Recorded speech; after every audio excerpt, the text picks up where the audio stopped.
Queridos, que a graça do Senhor venha repousar sobre a sua vida nesta noite, que a palavra do Senhor venha alimentar a sua alma, o seu coração, e que toda a sua vida esteja diante do Senhor, e que o Senhor venha falar contigo, tratar com a sua vida nesta noite, te alimentar com a palavra dele, que é viva e eficaz. Vamos orar mais uma vez ao Senhor, suplicando a Ele que fale conosco, os irmãos também que estão em casa, que o Senhor venha fazer essa grande obra em seus corações, em nome de Jesus. Pai Celestial, graças te rendemos. Nós podemos louvar o Teu nome, podemos entregar ao Senhor, ó Deus, como adoração os nossos dízimos e ofertas. Podemos, ó Deus, erguer as nossas mãos, as nossas vozes e dizer que não há nenhum outro nome pelo qual importa que sejamos salvos, somente Cristo Jesus. Que a voz da criação, ó Deus, está realmente, ó Deus, tudo para a glória do Senhor, e por isso nós pedimos que o Senhor venha falar conosco, o Deus Todo-Poderoso, Criador da minha vida, das nossas vidas, e Criador do céu e da terra. Venha até nós com o Teu Espírito, fale por meio da Tua palavra, em nome de Jesus, amém, Senhor. Meus irmãos, eu quero tratar com os irmãos nesta noite, algo que realmente Deus tem tocado em meu coração, sobre os fundamentos de uma alegria única e permanente. Abra sua Bíblia comigo em Filipenses capítulo de número 1, nós faremos a leitura dos versículos 12 até o versículo de número 26, mesmo assentados como estamos, eu farei a leitura destes versículos, e os irmãos desde já, estejam com seus corações abertos, suas mentes abertas para compreendermos a palavra do Senhor, através desta leitura. Filipenses capítulo de número 1, versículos 12 até o versículo de número 26. Vamos falar sobre os fundamentos da alegria permanente. Paulo dizendo: quero ainda, irmãos, cientificar-vos de que as coisas que me aconteceram têm antes contribuído para o progresso do Evangelho, de maneira que as minhas cadeias em Cristo se tornaram conhecidas de toda a guarda pretoriana e de todos os demais. E a maioria dos irmãos, estimulados no Senhor por minhas algemas, ousam falar com mais desassombro a palavra de Deus. Alguns efetivamente proclamam a Cristo por inveja e porfia, outros, porém, o fazem de boa vontade. Estes, por amor, sabendo que estou incumbido da defesa do Evangelho. Aqueles, contudo, pregam a Cristo por discórdia, insinceramente, julgando suscitar tribulação às minhas cadeias. Todavia, que importa? Uma vez que Cristo, de qualquer modo, está sendo pregado, quer por pretexto, quer por verdade, também com isto me regozijo, sim, sempre me regozijarei. Porque eu estou bem certo de que isto mesmo, pela vossa súplica e pela provisão do Espírito de Jesus Cristo, me redundará em libertação, segundo a minha ardente expectativa e esperança, de que em nada serei envergonhado. Antes, com toda a ousadia, como sempre, também agora, será Cristo engrandecido no meu corpo, quer pela vida, quer pela morte. Porquanto para mim o viver é Cristo e o morrer é lucro. Entretanto, se o viver na carne traz fruto para o meu trabalho, já não sei o que hei de escolher. Ora, de um e outro lado estou constrangido, tendo o desejo de partir e estar com Cristo, o que é incomparavelmente melhor. Mas por vossa causa é mais necessário permanecer na carne. E convencido disto, estou certo de que ficarei e permanecerei com todos vós para o progresso e gozo da fé, a fim de que aumente, quanto a mim, o motivo de vos gloriardes em Cristo Jesus, pela minha presença de novo convosco. Amém. Nós falaremos então, queridos, os fundamentos da alegria permanente. Você viu Paulo se regozijando aqui em algum momento? Viu, não viu? Você vê Paulo a todo instante alegre. Esta é a chamada carta da alegria. Esta é a chamada carta do prazer em Deus, em Cristo. Paulo diz Regozijai-vos no Senhor, alegrai-vos no Senhor, regozijai-vos sempre. Paulo está sempre colocando a sua alegria, expondo a sua alegria em toda esta carta, juntamente com os irmãos, os filipenses. Meus queridos, parecem às vezes soar estranho, mas hoje a gente vê muitas igrejas, até mesmo coaches, né? Assim são chamados hoje, que pregam aqueles sermões ou estudos triunfalistas, somente de vitórias, até mesmo dizendo em como fugir dos problemas, das dificuldades, se livrar dos sofrimentos, ou até mesmo chegam a afirmar que quem tem Cristo no coração, uma vez convertido, não passa mais pelo sofrimento, não tem mais o caminho das dificuldades, e mesmo que elas virem até sobre nós, isso é uma coisa do diabo, isso é o diabo tentando destruir a sua vida, e que você não pode aceitar esse tipo de sofrimento, que você tem que repreender, você tem que determinar, e você não pode aceitar. Vimos isso por muitas vezes, não somente nos nossos dias, mas também em dias, nos antepassados, nós também estamos ouvindo estes ensinamentos. Mas parece soar ainda estranho o que eu vou dizer também, é que o Senhor permite que os seus filhos passem por muitas tribulações.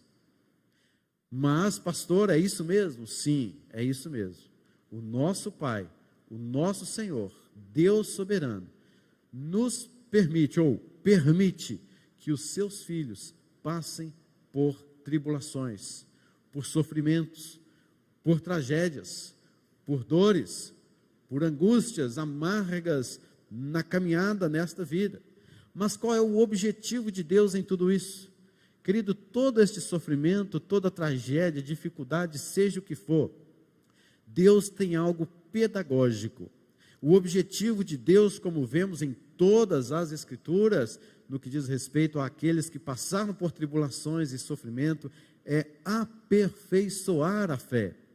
É de fato colocar a fé com mais concretude, com uma fé mais profunda, mais enraizada nele. Deus nos concedeu fé, isso é um dom de Deus. Mas como que Deus aprimora essa fé que Ele colocou em nós, nele?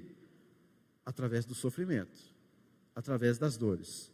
Você já percebeu, você que é crente no Senhor, já percebeu como que o sofrimento nos levam de fato a desenvolvermos mais a fé em Deus, de aplicar mais a nossa fé em Deus, de exercitar mais a nossa fé em Deus? Eu fico pensando naqueles que não têm Cristo em seus corações, como é que eles passam pelo sofrimento? Como que eles passam por tragédias? Nós estamos sujeitos a passar por diversos tipos de problemas e dificuldades, como nós podemos ver. Não é porque nós somos crentes, não é porque somos super-homens ou super-humanos e nós não passamos por isso, de maneira nenhuma. Mas eu fico pensando, sabe, como que pessoas conseguem passar por um momento, por exemplo, de luto, um dos mais terríveis momentos da vida, né, daqueles que estão vivos, e ainda assim sem Cristo. Que dificuldade, não saber nada sobre a ressurreição dos mortos, não saber nada do consolo de Deus na vida deles, não entender a paz de Cristo que excede a todo entendimento em momentos tais como esses.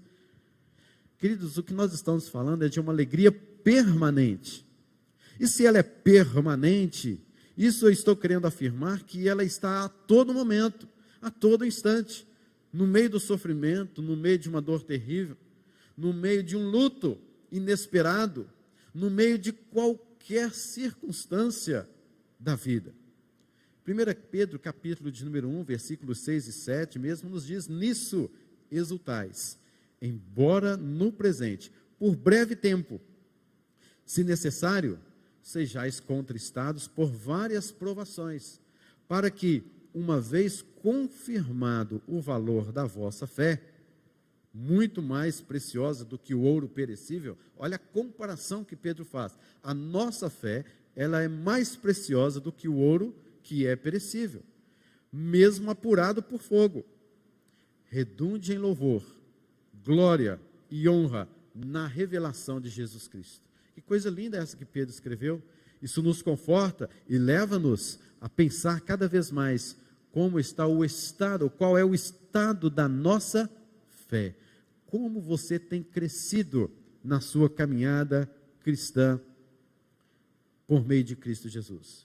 Querido, esta aprovação, quando passamos pela tribulação, redunda em glória, redunda em louvor ao nome do Senhor. É objetivo de Deus, é pedagógico, pois recebemos a aprovação celestial. O Senhor é conosco, a sua graça permanece em momentos de sofrimento, de angústia. Nós não estamos sozinhos.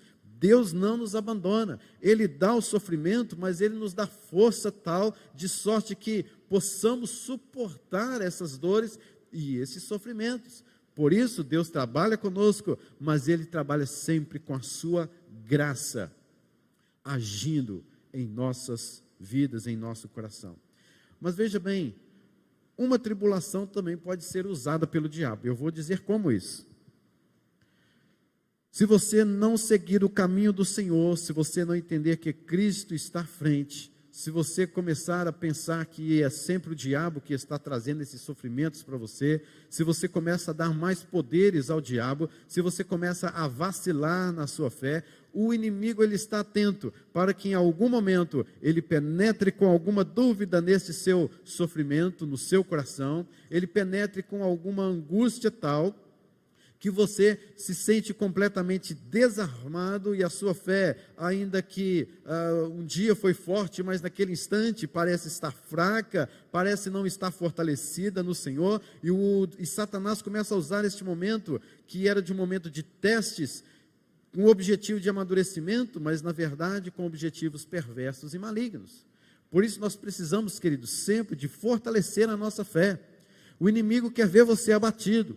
O inimigo não deseja que você viva esta alegria que Paulo viveu e está vivendo aqui. Ele não quer que você viva essa alegria permanente. E por isso ele sempre vai colocar, principalmente em momentos de sensibilidades, em angústias, tribulações, etc. Ele vai colocar alguma dúvida no seu coração. Ele vai colocar alguma coisa na sua mente para que você passe a negar o nome de Cristo e tentar viver por si mesmo, por conta do seu desespero. O livro de Tiago nos fala: bem-aventurado o homem que suporta com perseverança a provação. Porque depois de ter sido aprovado, ele receberá a coroa da vida, a qual o Senhor prometeu dar aos que o amam. Ninguém ao ser tentado, portanto, diga: sou tentado por Deus, porque Deus não pode ser tentado pelo mal, e Ele mesmo a ninguém tenta. Ao contrário, cada um é tentado pela sua própria cobiça, quando essa o atrai e seduz. Então a cobiça, depois de haver concebido, dá luz ao pecado, e o pecado, uma vez consumado, gera a morte. E é isso que Satanás quer, porque ele é o Senhor, ele é aquele que deseja a morte, é aquele que quer acabar com a sua vida, é ele que quer fazer com que os seus pecados, com que as suas dúvidas e questionamentos acerca da presença de Deus, do poder de Deus, sejam colocadas em dúvidas no seu coração, e assim, ele quer que você, através da sua natureza pecaminosa, da sua depravação total, ele venha, por meio disso, colocar no seu coração que você pode fazer algo, e que Deus não está fazendo nada. Não foi assim que ele fez com Eva? Não foi assim que ele fez com Adão? Colocou dúvida, dizendo: olha, Deus não está nem aí para vocês não, façam isso que é melhor, vocês vão ver o que vai dar. Sempre foi assim na história. Mas, queridos, nós estamos falando de alegria. Nós estamos falando de alegria permanente no Senhor. A tribulação, então, queridos, pode acabar em última instância, de fato, de duas maneiras: em glória e louvor ao Senhor, ou então em desespero e talvez, quem sabe ainda, até a morte como consequência daquele pecado. Paulo enfrentou sucessivas tribulações. Este texto nos mostra mesmo grandes sofrimentos de Paulo nas suas prisões. Paulo não foi preso uma vez só, Paulo foi preso em Cesareia, Paulo foi preso em alguns outros lugares e por fim agora em Roma.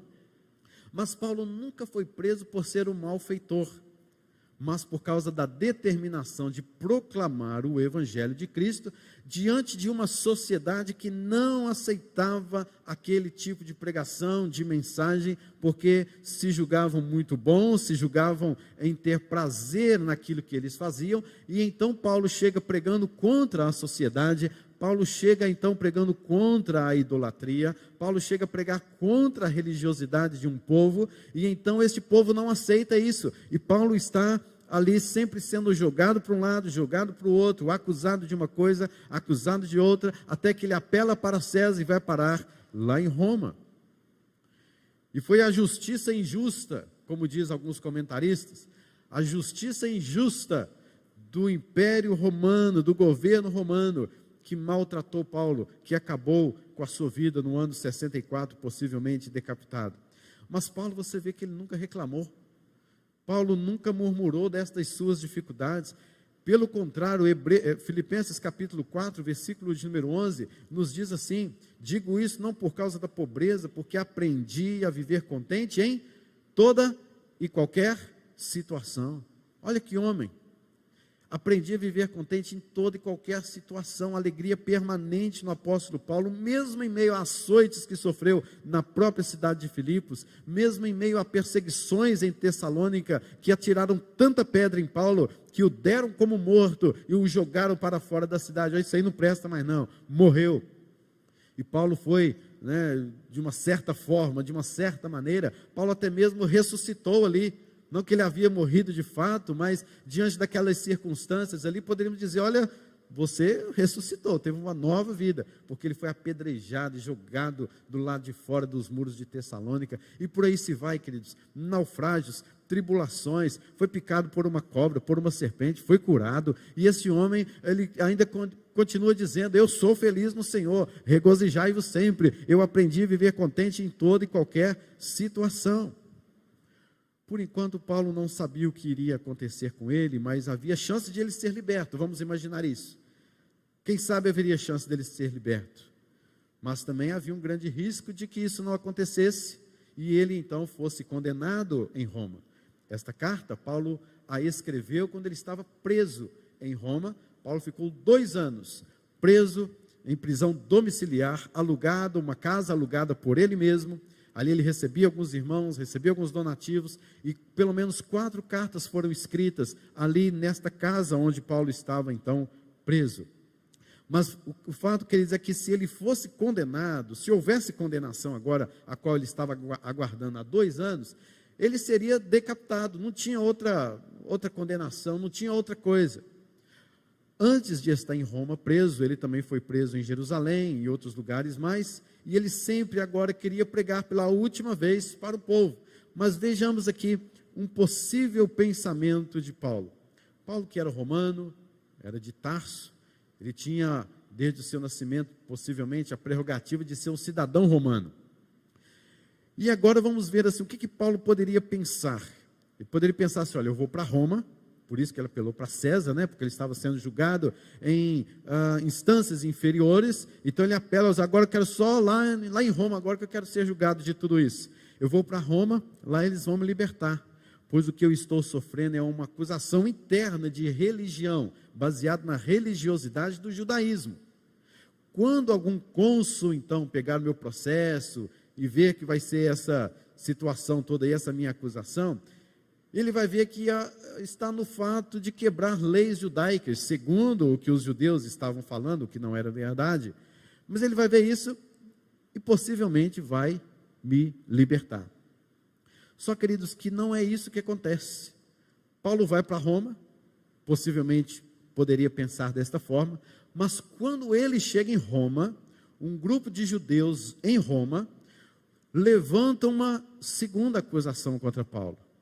Por quê, queridos? Porque Paulo estava, na verdade, estava pregando ali algumas coisas que iam contra a religião judaica, segundo os próprios judeus.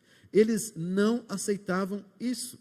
Paulo também pregava para alguém lá em Roma, para algumas pessoas em Roma, e os religiosos da cidade também, que souberam que ele estava preso, ouviram que Paulo estava pregando que Jesus era rei, que ele pregava contra costumes romanos, que toda a religiosidade romana se baseava na adoração de deuses, templos, imagens, nichos, e Paulo pregava contra tudo isso.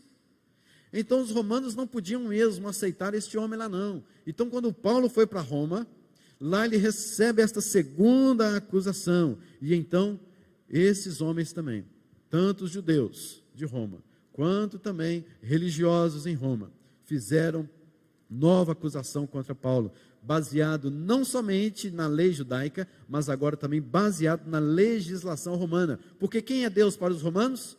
César. Quem é divino para os romanos? A própria Roma. Então agora Paulo está sendo acusado de ter pregado contra a idolatria, contra um Deus, contra um Senhor, e Paulo está frito. Não tem o que fazer não. Não tem mais o que fazer.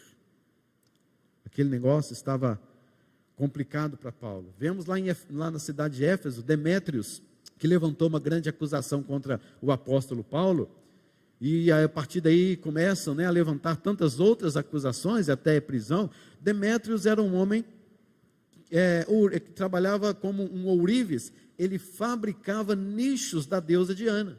Então ele toma a frente de um tumulto que ele provocou na cidade de Éfeso para ir contra os missionários, para ir contra Paulo, porque ele era ourives, havia ali um interesse total de que aquela pregação de Paulo, dizendo que só Jesus é o Senhor, só Jesus é rei, não poderia prevalecer em Éfeso, porque esse homem iria tomar prejuízo, e de fato muitos efésios se converteram ao Senhor, tanto que se formou uma igreja. Paulo escreve também aos Efésios.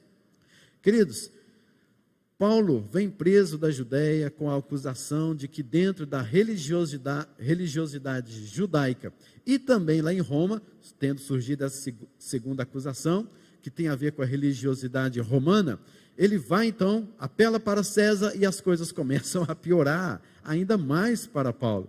E você percebe que Paulo então tem motivos de sobra para ficar triste, não somente as acusações, por causa das acusações, mas se você ler 2 Timóteo, você vai ver ali que Paulo também escreveu 2 Timóteo dentro desta mesma prisão, foi a última carta de Paulo. 2 Timóteo é uma carta de despedida da vida, do ministério e da sua vida aqui na terra, e você vai perceber que Paulo faz um relatório dizendo: olha, todos me abandonaram, exceto Lucas. Lucas é um médico amado, exceto Lucas. E ele começa a falar, a dar nomes aos bois, dizendo: Fligelo, Hermógenes, eles me abandonaram. Teve gente que me abençoou, mas não está aqui mais comigo. Mas Paulo, em momento nenhum, chama alguém desses e fala assim: vem até Roma, me ajuda, dê um depoimento em meu favor para que eu seja liberto. Paulo estava descansando em Deus de uma forma alegre. E ainda, queridos, que todos o abandonaram.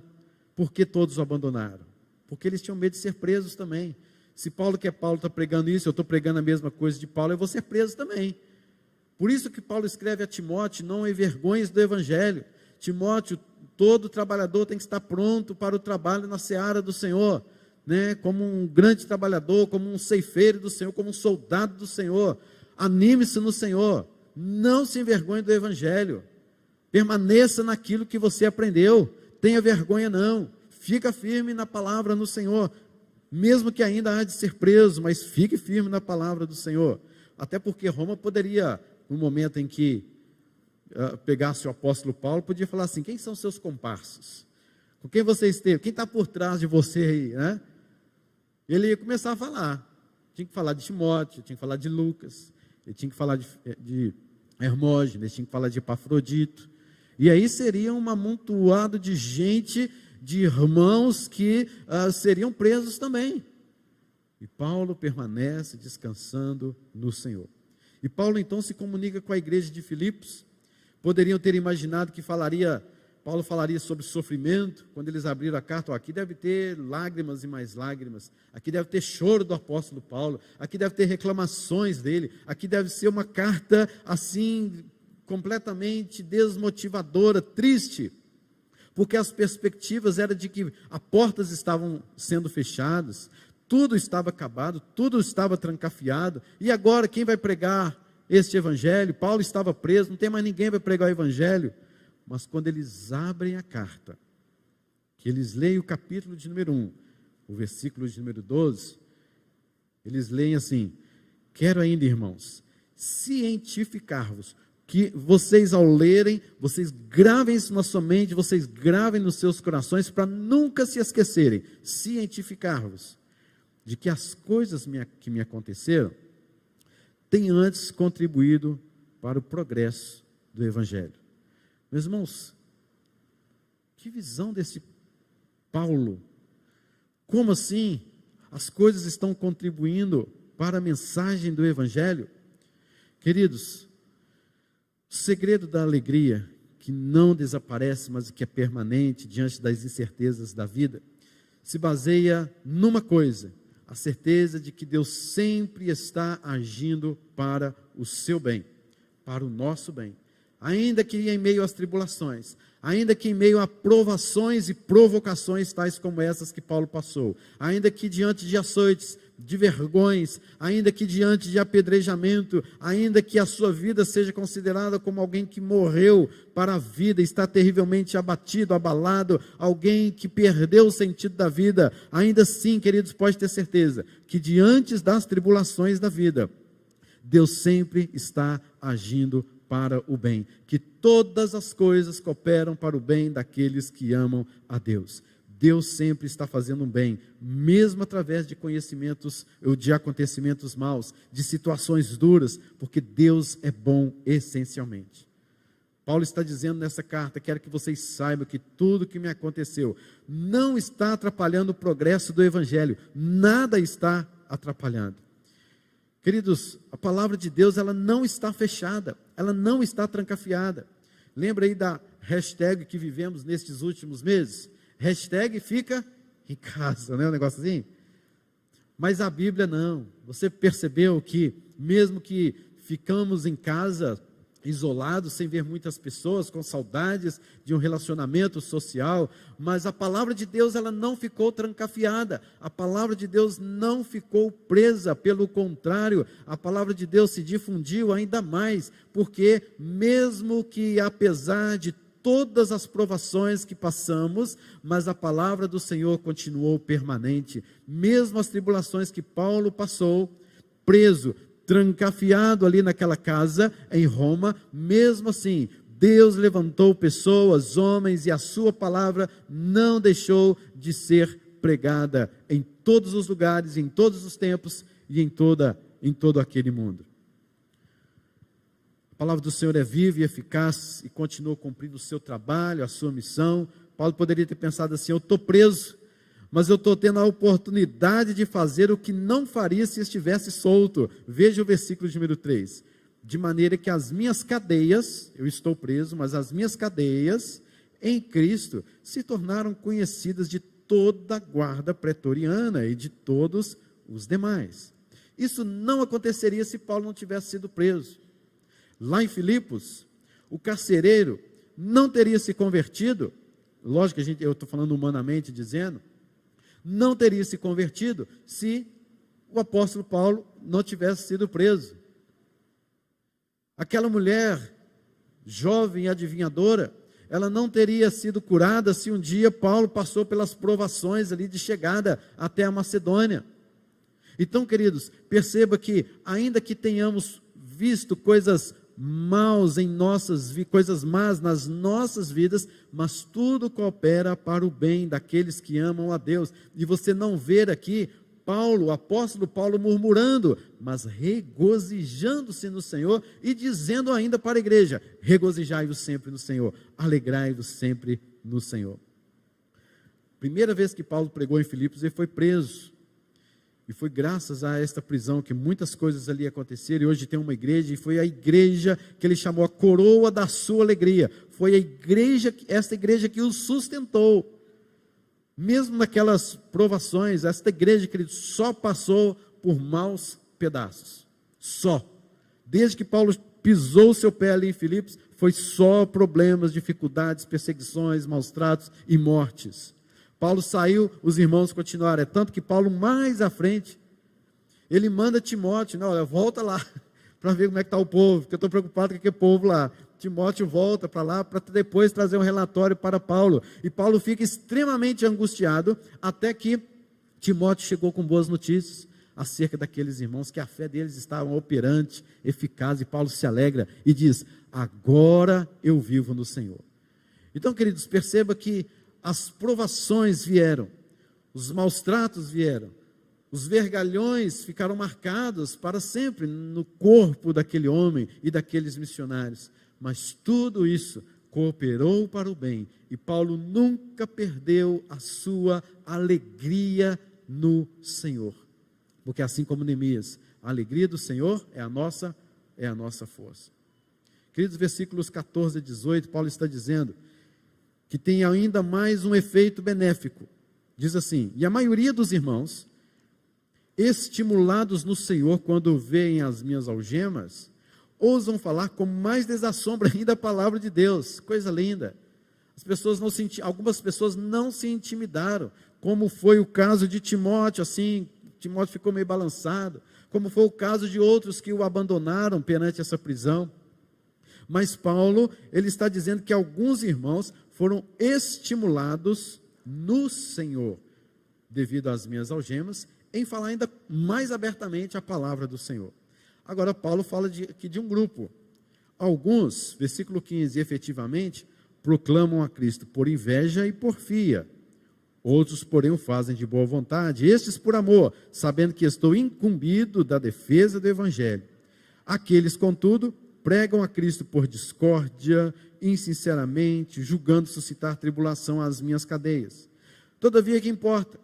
Uma vez que Cristo de qualquer modo está sendo pregado, quer por pretexto, quer por verdade, também com isso me regozijo. Sim, sempre me regozijarei. Paulo está dizendo assim: eu não vou esquentar a cabeça com ninguém que está aí falando uma verdade, mesmo que por motivos errados, mesmo que com uma motivação errada. Paulo está dizendo, queridos, que houve algo mais benéfico. Ele foi preso, mas alguns irmãos ali de Roma, sabendo que Paulo estava ali, ele estava ali preso, trancafiado, eles pregavam com desassombro a palavra de Deus. Afinal, era Paulo quem pregava, mas agora ele não podia mais. Mas nem por isso o evangelho estava trancado e fechado. Agora era eles que estavam fazendo. Deus, querido, ele sempre levanta outras formas, outros meios, outras pessoas que você nem imagina, outras circunstâncias para abençoar a sua vida e para que o evangelho seja anunciado. Deus sempre levanta circunstâncias, pessoas, meios, instrumentalidades para abençoar a sua vida, porque tudo coopera para o bem daqueles que amam a Deus. O versículo de número 15 ao versículo 17 tem duas explicações. A primeira explicação é que diante das suas algemas, alguns se comunicavam dizendo o porquê, o motivo pelo qual Paulo foi preso. Paulo diz assim, que alguns efetivamente proclamam a Cristo por inveja e porfia, outros, porém, o fazem de boa vontade. São dois grupos. Esses por amor, sabendo que estou incumbido da defesa do Evangelho. Aqueles pregam a Cristo por discórdia e sinceramente, julgando suscitar tribulação às minhas cadeias. Como assim eles estavam pregando o Evangelho? A primeira explicação para isso era que havia muitas pessoas que discordavam objetivamente do apóstolo Paulo. Mas quando alguém perguntava para ele assim, o que aconteceu, esse Paulo está pregando aí, vocês o maltrataram, o prenderam, qual o motivo que vocês o prenderam? A resposta dessa pessoa era, sabe o que é? É que Paulo está pregando, é que Jesus é rei, que ele nasceu lá em Belém, que ele viveu, fez muitos milagres, curou muita gente, que ele morreu, ao terceiro dia ele ressuscitou dentre os mortos, acredita nisso? E depois ele foi 40 dias em ascensão ao céu, e ele está vivo lá, sentado à direita de Deus Pai Todo-Poderoso, de onde há de vir para julgar os vivos e os mortos. O que essa pessoa acabou de fazer? Pregou o Evangelho, mesmo discordando de Paulo, e mesmo acusando de Paulo. Então, indiretamente, eles estavam pregando o Evangelho, mesmo com a motivação errada, e é isso que a gente vê aqui nesse texto. Por isso que Paulo está falando, pregam a Cristo por discórdia, pregam a Cristo insinceramente, julgando suscitar mais tribulações ainda, né, às minhas cadeias. A segunda explicação para este texto, querido, é que aparentemente um grupo em Roma se viu ameaçado por causa dessas pregações de Paulo e por causa da prisão de Paulo. Então eles pensaram assim, vamos fazer o seguinte, nós vamos competir com o apóstolo Paulo, Nós vamos pregar este evangelho de uma forma que nós nunca pregamos, só para desmentir muita coisa que Paulo está falando, e vamos encher a nossa igreja, e vamos mesmo pregar este evangelho, e vamos fazer com que Paulo seja descarado, achando que é só ele que pode fazer isso, ele está preso lá, agora nós vamos mostrar para todo mundo que não é só ele não, somos nós também. Porfia, e sinceramente, motivação errada. Mas o que Paulo diz no versículo de número 18? Paulo diz assim: todavia o que me importa? Uma vez que Cristo de qualquer modo está sendo pregado, não vou esquentar a cabeça com esse povo, eu não vou viver martirizando-me e me amargurando por causa de atos maus de pessoas. De alguma forma Cristo está sendo pregado. Paulo sempre condenou pregação errada, sempre, mas o que nós vemos aqui, a pregação não está errada, o que está errado era o pregador, que tinha a sua motivação errada, mas Paulo estava condenando exatamente estes pregadores insinceros, pregadores que praticavam a porfia, a divisão. Mas agora a gente percebe que um pregador mau, mas usando o evangelho correto, Deus até pode usar. Isso não é uma regra de fé, não é uma regra que vai acontecer. Paulo está aqui falando algo que aconteceu com ele e que ele está julgando que Cristo está sendo pregado. Então, queridos, o que nós vemos aqui, então, em segundo lugar, é que devemos nos alegrar em ver o evangelho sendo pregado mesmo perante acusações e perseguições deste mundo. O problema nosso, queridos, é que a nossa alegria está baseada em outras coisas. A nossa alegria está baseada em coisas deste mundo, em coisas passageiras, em coisas que não nos conduz verdadeiramente a uma alegria perene. E a gente vê o evangelho sendo pregado, vidas sendo transformadas, a gente vê experiências de missionários, a gente vê experiências de evangelistas, de pastores, a gente percebe um monte de coisa, a gente não se alegra tanto.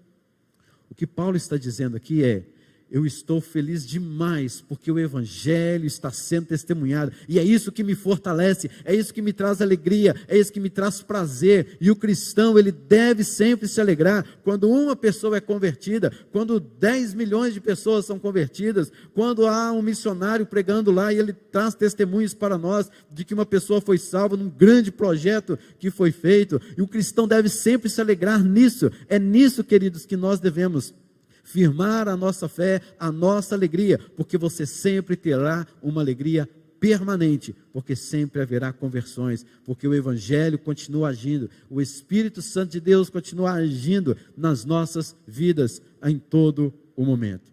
Então, queridos, em primeiro lugar, Deus sempre faz o bem, precisamos aprender a ver o bem nas tragédias, nos sofrimentos, nas situações difíceis. Temos que aprender a ver Deus fazendo o bem. Segundo lugar, devemos nos alegrar em ver o evangelho sendo pregado, mesmo perante as acusações e perseguições deste mundo.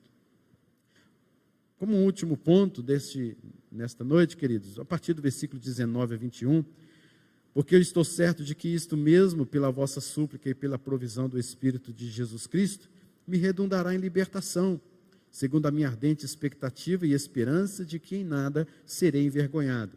Antes, com toda a ousadia, como sempre, também agora será Cristo engrandecido no meu corpo, quer pela vida, quer pela morte, porquanto para mim o viver é Cristo e o morrer é lucro.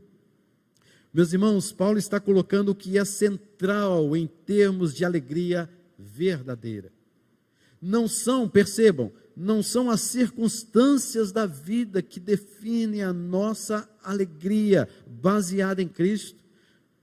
O que define a nossa alegria é Cristo, e tem que ser Cristo, tem que ser a sua obra, tem que ser o que Ele faz sobre as nossas vidas, nas nossas vidas, deve estar baseado naquilo que Ele se revelou a nós, e nós exercitamos a nossa fé em Cristo, exercitamos a nossa fé em Jesus Cristo, e isso deve ser a base fundamental e permanente da nossa alegria, não as circunstâncias, porque nós somos movidos assim, né? As circunstâncias da vida. Acontece uma coisa, a gente fica alegre. Aquela alegria vai diminuindo, você vai esquecendo. Tá? Aí depois vem outra coisa nova, você é alegre de novo, não é assim? Você fica feliz. Aí depois passa um tempo, você está ali triste, fala assim: gente, eu estou precisando de ir ao shopping comprar alguma coisa, porque estou precisando ter alegria. Eu vou ter uns trocadinhos, que tem uns 10 reais aqui, eu vou gastar em alguma, nem se for um sorvetinho lá no shopping. Eu vou lá porque eu preciso comprar alguma coisa, preciso me alegrar com alguma coisa. A gente faz isso. Às vezes você se alegra em coisas aí, olha, fiz um negócio, deu certo, beleza, se alegrou, mas depois enjoou, acabou, passou, ninguém se lembra mais, né? Porque a nossa alegria, a maioria das vezes, está baseada em circunstâncias, mas a nossa alegria deve estar baseada em Cristo. Sou alegre por causa de Cristo e porque estou em Cristo. Você se alegra com isso, queridos? Você já se alegrou em Cristo Jesus? Você, ao acordar pela manhã, você bendizer o nome do Senhor e dizer: Senhor, obrigado, porque eu estou em Cristo Jesus. Não importando a situação pela qual você esteja passando, mas se alegrando em Deus. Essa alegria, queridos, não é uma alegria tola, eufórica, passageira, mas ela tem propósito. O propósito da nossa alegria é que Cristo seja engrandecido através da minha vida, na minha vida, eu vivendo ou eu morrendo. Até mesmo na hora da nossa morte, Cristo será engrandecido. Se alguns dias o procônsul julgasse a causa de Paulo e visse que eram fracas aquelas acusações, possivelmente eles poderiam libertar o apóstolo Paulo. Paulo sairia, continuaria alegre em Cristo, pregando o evangelho, pois alguma coisa ali foi muito bem para o apóstolo Paulo. Mas perceba que as coisas foram exatamente opostas, proporcionalmente opostas. Paulo não usou em momento nenhum argumentos falsos, Paulo não negou a Cristo Jesus, não negociou seus valores para obter a sua libertação, ele não pressionou ninguém para ali pregar ou falar ou testemunhar para ele. Queridos, o que vemos aqui é que Paulo está dizendo: para mim o viver é Cristo, para mim o morrer é lucro. Paulo está colocando, queridos, Cristo Jesus no centro da sua vida. Se ele fosse liberto, ele engrandeceria o nome do Senhor e se alegraria no Senhor. Como ele continuou preso, você percebe muito bem que ele está e continua se alegrando no Senhor e sempre, regozijando-se sempre no Senhor. É melhor, na visão de Paulo, morrer com honra do que viver com vergonha. Melhor é ser morto para não negar os valores e princípios do Evangelho de Jesus, que usar recursos para sair da cadeia, ter que viver por o resto da vida envergonhado do Evangelho de Cristo. O coração de Paulo, o coração alegre de Paulo, era engrandecer a Cristo, era a sua missão. Queridos, quero encerrar aqui neste ponto, então, dizendo que a alegria permanente do cristão tem que ser na base do engrandecimento do nome do Senhor Jesus Cristo. Quando você tem a sua vida voltada para o engrandecimento do Senhor Jesus, quando você tem a sua vida voltada para a honra, o louvor, a glória do nome do Senhor, você com certeza sempre se alegrará, porque se as coisas estão bem na sua vida, você se alegra em Jesus. Se as coisas estão ruins na sua vida, você se alegra em Jesus, porque há uma alegria perene em Cristo Jesus, e é isso que Paulo está falando. Sempre me regozijo, sempre me regozijarei, porque a sua vida está no Senhor Jesus Cristo. Queridos, que nós possamos cada vez mais lembrar-nos sempre de que Deus sempre faz o bem em momentos trágicos, de tribulações, de sofrimentos nas nossas vidas. Temos que aprender a ver Deus fazendo o bem nesses momentos. Precisamos, queridos, nos alegrar em ver o Evangelho sendo pregado, mesmo diante das perseguições deste mundo, e saber que o Evangelho está sendo anunciado. Esta é a alegria do cristão. Precisamos entender, queridos, que a alegria permanente do cristão tem a sua base no engrandecimento de Cristo, na vida, durante toda a sua vida e até mesmo na hora da morte. Porque para mim o viver é Cristo, morrer é lucro. Então a minha vida inteira é para Cristo, somente nele, suficientemente nele. Querido, alegre-se em Deus, seja testemunho de que o Evangelho tem te feito muito bem, porque você descansa em Deus e sabe que Ele promove o bem em momentos de tribulação. Alegre-se em ver aquilo que te salvou um dia, o Evangelho, que isso traz segurança, traz paz, traz descanso, traz salvação, que o Evangelho está sendo assim, pregado em todos os lugares, aquilo que um dia te alcançou, que hoje é a base da sua alegria, da sua vida ser transformada, isso está sendo levado ao mundo inteiro, para que outras vidas assim também sejam transformadas, como foi a sua, sejam atalaia deste Evangelho. Alegre-se no fato de que Cristo está sendo engrandecido em sua vida, em todas as áreas de sua vida, apesar do que esteja acontecendo. Que o Senhor nos abençoe, que você possa sempre se lembrar disso. Viver é Cristo e o morrer é lucro. Amém, queridos? Que Deus nos abençoe com esta palavra, em nome de Jesus. Quero orar por você nesse instante. Senhor, obrigado pela tua palavra que é viva, é eficaz.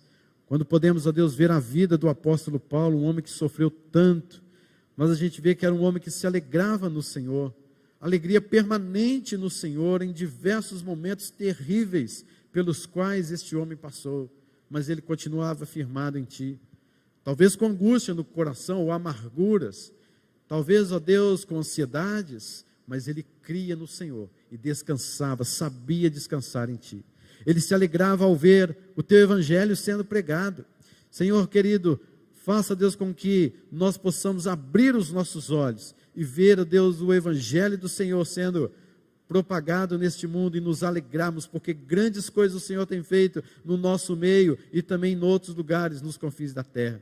Faça, Deus, com que todas as áreas da nossa vida engrandeçam o nome do Senhor, para que possamos viver para Cristo, possamos viver por Cristo, possamos viver em Cristo, de uma maneira tal, que Ele sempre seja glorificado, até mesmo na hora da morte.